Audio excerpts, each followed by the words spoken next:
Veliki pozdrav svima. Danas ćemo saznati nešto novo o tenku M84. M84 jugoslovenski je glavni borbeni tenk razvijen na osnovi T-72, čiju je licencu SFRJ otkupila od Sovjetskog saveza. Ime je dobio po godini kada je ušao u serijsku proizvodnju. Proizvodio se od 1984. do 1991. godine, a proizvedeno ih je oko 650. To je dakle borbeno vozilo mase 42 tone, s tročlanom posadom, zapovjednik, ciljač i vozač, dužine 9530 mm, stopom naprijed, širine 685 mm, 3590 mm, visine 2190 mm, klirensa 470 mm i nominalnog pritiska na tlo 813 bara. Znatan broj tenkova prodan je Kuvajtu, te su sudjelovali u nekim borbama tokom Zaljevskog rata 1991. godine.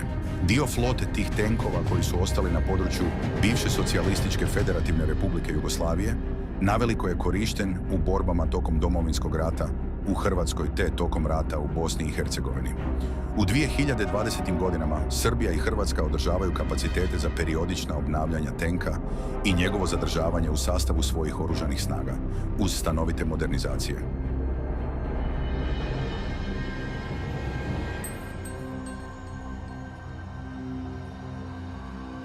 Tokom 70. godina prošlog stoljeća, vojni vrh Jugoslovenske narodne armije donio je odluku da se započne proizvodnja prvog domaćeg tenka.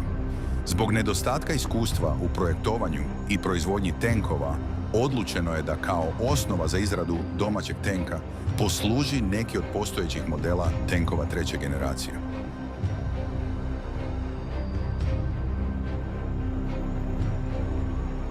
Odlučeno je da to bude sovjetski T-72, koji je u to vrijeme svrstavan među bolje tenkove u svijetu.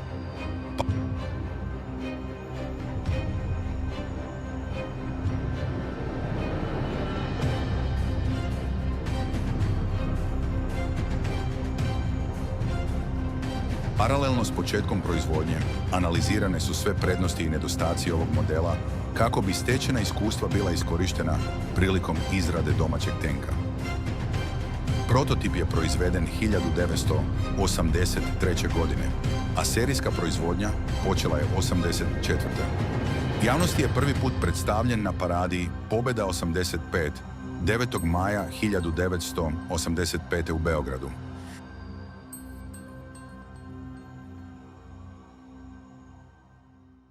Bilo je oko 240 fabrike iz bivše Jugoslavije koje su izravno sudjelovale u proizvodnji M84 tenka, plus oko 1000 onih koji su sudjelovali indirektno.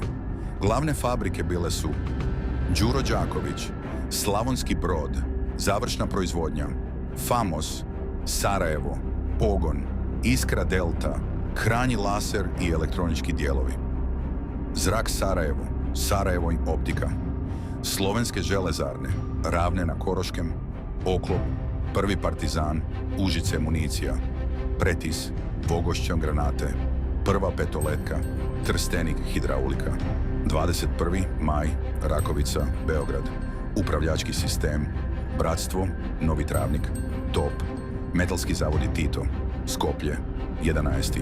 Oktobri, Prilep, Ruen, Kočani, Rudi Čajevec, Banja Luka, Elektronika, Sever, Subotica, Autopunjač, Jugoturbina, Karlovac, Radoje Dakić, Podgorica, Industrija Ležajeva Kotor. Tokom 80-ih pokrenut je projekt za razvoj tenka koji bi zamijenio tenk M84. Za razliku od M84, Vihor nije bio kopija T-72 tenka, nego projekt vlastitih jugoslavenskih stručnjaka.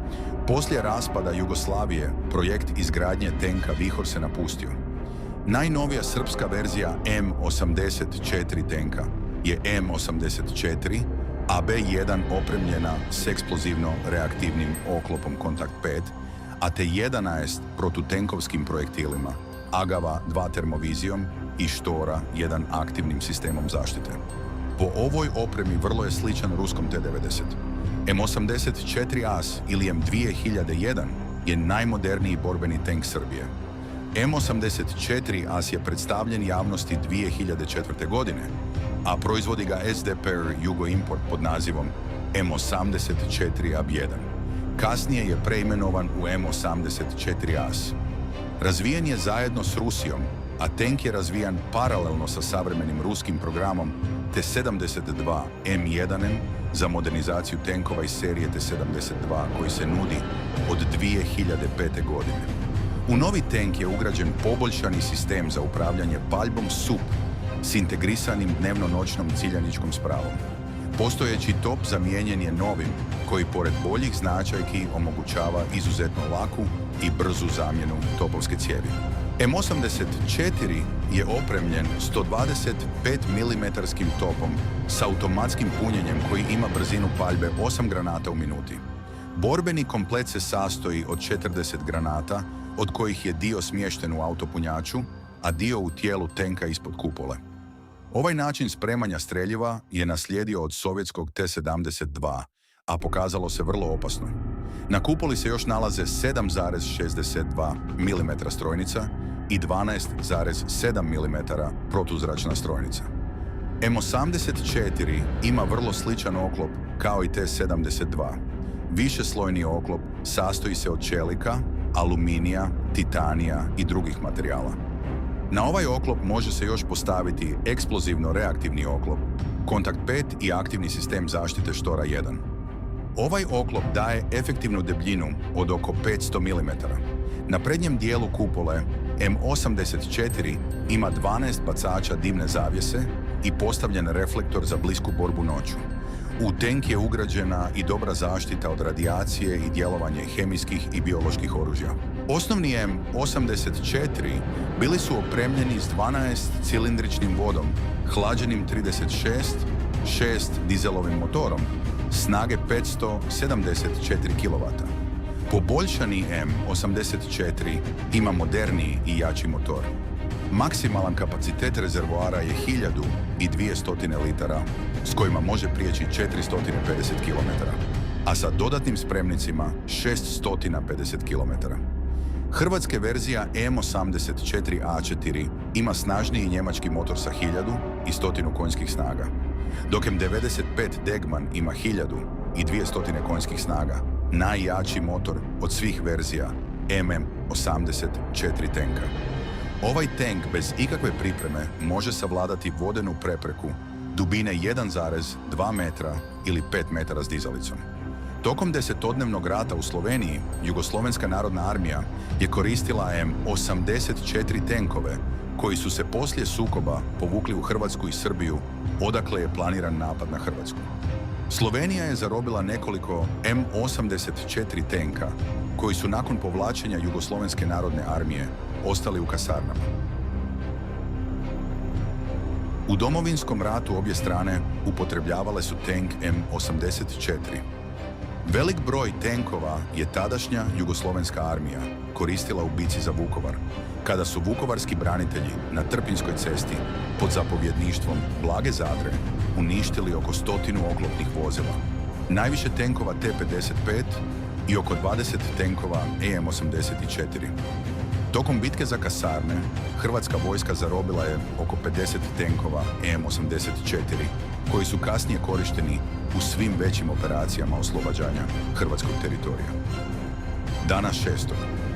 maja 1991. godine radnici Đure Đakovića u Slavonskom Brodu štrajkom i demonstracijama spriječili su prevoz 21 tenka iz proizvodnog pogona u kasarne Jugoslovenske narodne armije. Nepoznat je tačan broj tenkova M84 uništenih u Domovinskom ratu. U ratu u Bosni i Hercegovini upotrebljavani su većinom stariji T-55 tenkovi, dok su EM-84 bili rijetki. T-55 je sovjetski tank koji je nastao kao zamjena za vrlo uspješni tank T-30 i 4 iz Drugog svjetskog rata. Serija tenkova T-50 i 4 i 55 je najmasovnije proizveden model tenka u svijetu i tank koji je imao najrasprostranjeniju upotrebu do sada.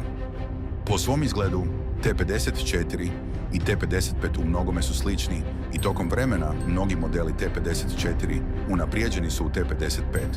Mnoge zemlje napravile su i svoje preinake T-55, tako da danas postoji mnogo kompanija koje izvode unapređenja.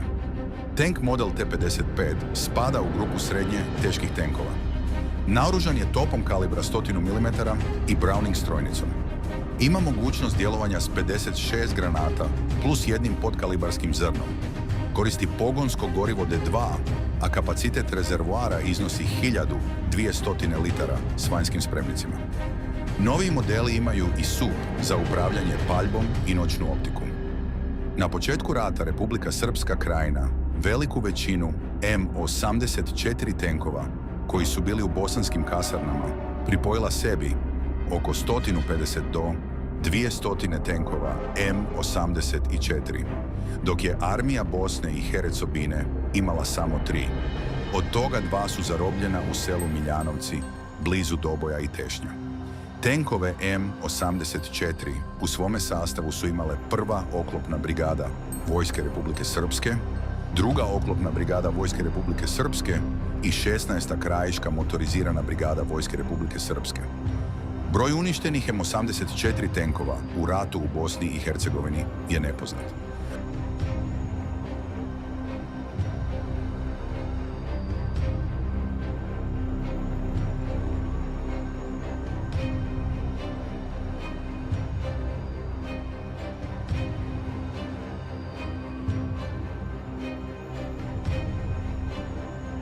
Tokom rata na Kosovu, srpska vojska je masovno koristila tenkove M84 i T-55. NATO je tvrdio da je uništio 300 srpskih tenkova, što bi bilo oko 30% svih srpskih tenkovskih snaga, a ustvari su se oni povukli nakon dolaska mirovnih snaga. Kasnije se utvrdilo da je NATO zračnim napadima uništio samo 14, od kojih 9 su M84 i 5 tenkova T-55. Ne postoji puno zemalja u svijetu koje koriste ovaj tank. Riječ je o Hrvatskoj, Kuvajtu, Bosni i Hercegovini, Srbiji i Sloveniji. Neke narudžbe zemalja poput Libije i Pakistana, koje su bile zainteresovane za kupnju M84 tenka, su propale zbog stanja u Jugoslaviji u tom razdoblju.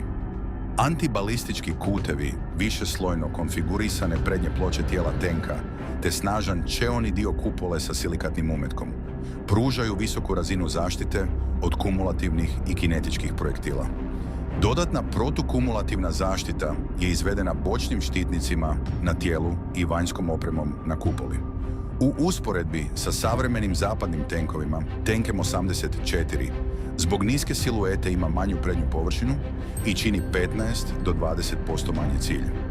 Razina protukumulativne zaštite može biti znatno povećana primjenom eksplozivnog reaktivnog oklopa.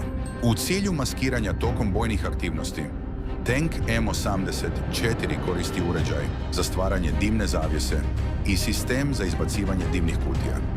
Integrisani sistem zaštite posade i opreme čine automatski uređaj za gašenje požara, sistem za nuklearno-kemijsko-biološku detekciju te uređaj za hermetizaciju i filtroventilaciju prostora posade tenka. Uređaj za međusobni razgovor interkom omogućuje komunikaciju članova posade i vanjsku vezu primopredajnikom. Tenkovi familije EM84 su opremljeni uređajima za motrenje, priborom za podvodnu vožnju, opremom za samoukopavanje, individualnim kompletom alata i pribora te mogućnošću priključka čistača mina. Navigacijski tank M80 4ABN je opremljen zemaljskim navigacijskim sistemom Teldix.